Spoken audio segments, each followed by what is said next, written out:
ready to unlock a world of creative entrepreneurship without ever touching a printer. This is your ultimate guide to using Printify in Australia, empowering you to create and sell custom products through print-on-demand first. Head over to Printify.com and create a free account. Once you're in, it's time to connect your online store. Printify seamlessly integrates with platforms like Shopify, Etsy, WooCommerce, and more. Choose the one you use and follow the simple connection steps. Why Euro? I'm selecting Etsy.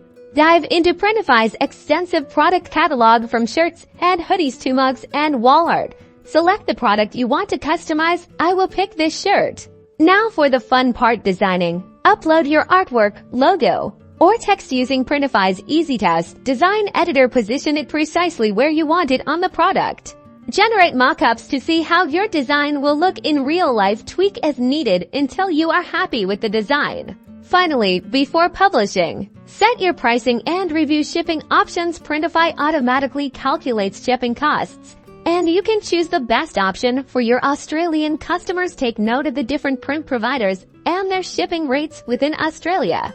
Once everything looks perfect, hit publish, and your product will appear in your online store, ready for customers to purchase. Printify handles printing and shipping. Boom, you're now a print-on-demand pro in Australia. Get creating and start building your dream e-commerce business.